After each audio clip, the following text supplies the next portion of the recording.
देखिए, दुखद घटना है जो भी हुआ है। गोपाल खेमका जी एक व्यवसायी थे, बड़े व्यवसायी थे और प्रतिष्ठित व्यक्ति थे, सामाजिक सद्भाव से लगातार जुड़े हुए व्यक्ति थे और उनकी हत्या रात में 11 बजे अपराधियों के द्वारा किया जाना, ये दुखद घटना है। मैं उसकी जितनी भर्त्सना कर सकूं वो कम होगी। जो है से ये सरकार उन अपराधियों को खोज निकालेगी।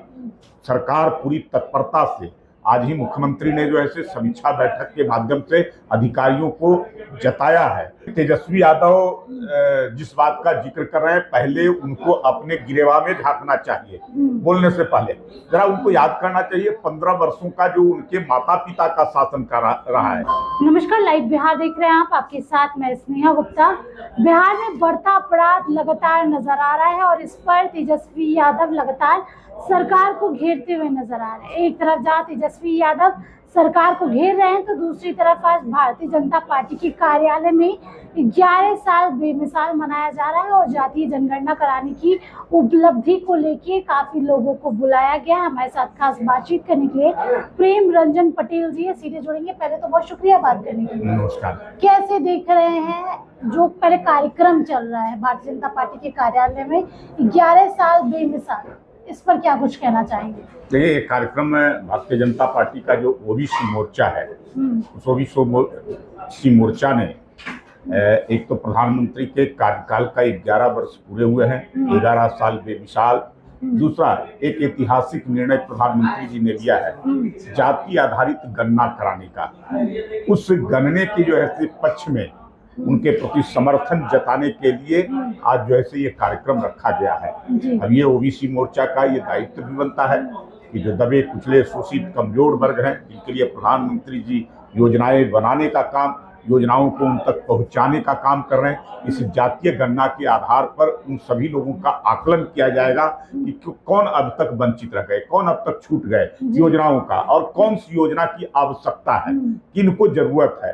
जिनको जरूरत है उसके मुताबिक जो है इसके माध्यम से जो है उनके लिए योजनाएं बनाने का, उनके अनुरूप जो है काम करने का ये एक आधार बनेगा।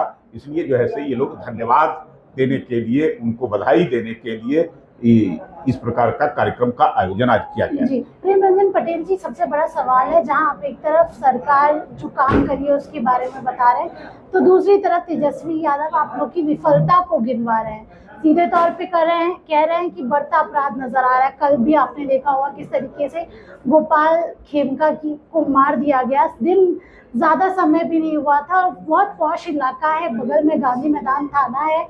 इसको कैसे देख रहे हैं आप? देखिए, दुखद घटना है जो भी हुआ है। गोपाल खेमका जी एक व्यवसायी थे, बड़े व्यवसायी थे और प्रतिष्ठित व्यक्ति थे, सामाजिक सद्भाव से लगातार जुड़े हुए व्यक्ति थे।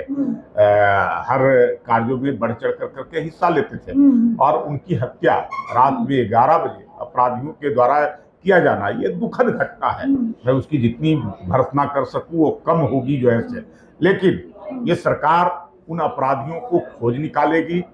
सरकार पूरी तत्परता से, आज ही मुख्यमंत्री ने जो है समीक्षा बैठक के माध्यम से अधिकारियों को जताया है और उनको खुली छूट भी देने का काम किया है कि अपराधियों के ऊपर सख्त कार्रवाई होनी चाहिए। किसी भी कीमत पर कोई अपराधी बच न पाए जो है इस प्रकार का जो है ये घटना होना ये सही नहीं है, उचित नहीं है। ऐसी घटनाओं को रोकने का जो है प्रयास, अपराधियों का जो मनोबल बढ़ा है या तो जिस कारण से, जिस वजह से बढ़ा है, चाहे विपक्षी पार्टी और जिन लोगों ने उनको सह देने का काम किया है, चुनाव के समय सरकार को बदनाम करने के लिए उन अपराधियों को कहीं न कहीं मनोबल बढ़ाने का काम किया, वैसे अपराधियों के मनोबल को तोड़ना, उस पर सख्त कार्रवाई करना, उसको खोज निकालना, जो भी घटना को अंजाम देने वाला है, इस काम को करने के लिए मुख्यमंत्री ने निर्देश दिए। पदाधिकारी हमारे पूरे तत्परता से लगे हुए हैं। कोई भी राज्य के अंदर में अपराध, मैं मानता हूं पूरी घटनाएं होती है, लेकिन उन घटनाओं के पीछे जो रहने वाला होता है वो अपराधी बचता नहीं है,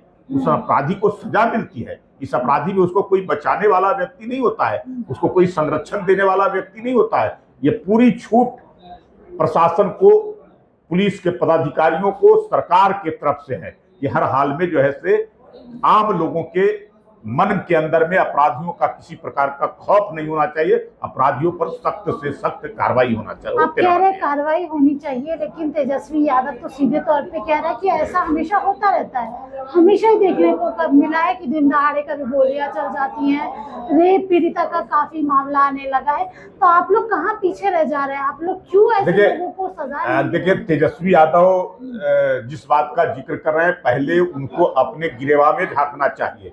बोलने से पहले जरा उनको याद करना चाहिए 15 वर्षों का जो उनके माता पिता का शासन रहा है, 90 से 2005 तक क्या बिहार की स्थिति थी। हत्या, अपहरण, लूट, डकैती की घटनाएं लगातार जो है हर व्यक्ति दहशत में रहता था। और दहशत ऐसा था कि किसी प्रकार का अपराधियों के ऊपर कोई कार्रवाई नहीं होता था। उसका जो खौफ था, अपराध कर करके खुलेआम घूमते रहते थे और उनको सत्ता का संरक्षण मिलता था। उनके जो है खुद जो है मातहत रहने वाले राबड़ी देवी के मुख्यमंत्री के भाई लालू यादव, जो पूर्व मुख्यमंत्री रहे उस समय, उनके साले, और उन्होंने क्या कहा, खुलासा किया कि जो अपहरण होते थे उन अपहरण का साजिश योजना पूरी मुख्यमंत्री में बनती थी। अपहरण का फिरौती कितनी राशि होगी, कौन लेगा, कहां दिया जाएगा, ये सारे चीजों का जो है मुख्यमंत्री आवास से ये सारे चीज जो है तय किए जाते थे। तो ये जो है उस सरकार का के समय में होता था। हमारी सरकार में इस प्रकार की नहीं होती है। अपराधी अगर कोई अपराध कर ले तो उसको कोई बचाने वाला नहीं मिलता है, उसको हर हाल में जो है सख्त कार्रवाई। हमने 4 लाख से ज्यादा अपराधियों को स्पीडी ट्रायल के माध्यम से सजा दिलाने का काम किया है। क्या स्थिति थी? कोई रात में चलता था क्या? दिन में भी जो ऐसे लोग दहशत में रहते थे, भय में रहते थे। घर का कोई परिवार का सदस्य बाहर गया तो उसको लगता था कि सुरक्षित आएगा कि नहीं आएगा, कौन अनहोनी घटना होगी। आज कम से कम वो दहशत नहीं है, भय नहीं है। अगर कुछ घटनाएं हो जा रही है तो उन घटनाओं को अंजाम देने वाले व्यक्तियों पर कार्रवाई सख्त हो रही है, छोड़ा नहीं जा रहा है हर हाल में जो है। तो देखिए, सीधे तौर पे कह रहे हैं कि जिन्होंने भी अपराध किया है उनको छोड़ा नहीं जाएगा। और तेजस्वी यादव अपने गिरबान में पहले जान झांक ले, क्योंकि उनके माता पिता के शासनकाल में क्या कुछ स्थिति थी वो भी उन्होंने खोल के बता दिया है। आप बने रहे हमारे साथ, तब तक के लिए बहुत बहुत शुक्रिया।